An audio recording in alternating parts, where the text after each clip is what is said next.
C'est presque à l'inverse. C'est étonnant que la culture ne vienne qu'à la fin du grand débat national et qu'il y ait une place de ce sujet aussi limitée dans cette occasion de rencontre, parce qu'on voit que la culture, c'est l'occasion de faire nation, de créer quelque chose qui relie les uns et les autres, et probablement de donner une dignité qui est un des sujets qui est sorti de cette crise des Gilets jaunes.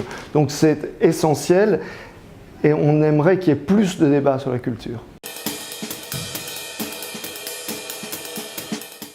Il n'y a pas une réponse simple à cette question, d'autant qu'on part d'une situation assez formidable. On a la chance en France d'avoir beaucoup de moyens pour la culture, tant publique que des entreprises, la loi Yagon, et que le régime des intermittents du spectacle qui aide beaucoup à la création. Donc moi, il me semble qu'il y a un faisceau de réponses qu'on peut apporter à ce sujet.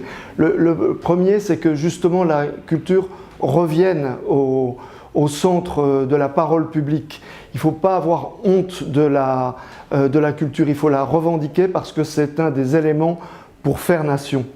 À mon sens, la deuxième piste, c'est que dans cet engagement très fort qu'ont les acteurs culturels pour essayer de démocratiser, il faut continuer à ouvrir les lieux de culture et il faut notamment veiller à ce qu'il y ait autant d'insistance sur la médiatisation que sur la création. Quand on crée, on doit aussi faire comprendre.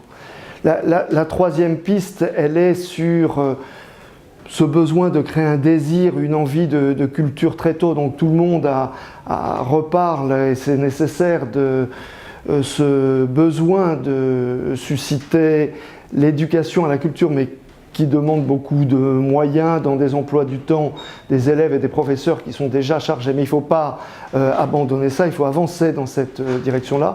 Il me semble aussi que pour ça, il faut développer les pratiques culturelles amateurs, et que c'est elles qui permettent d'éveiller l'imaginaire, de goûter aux symboles qui sont ceux de la culture.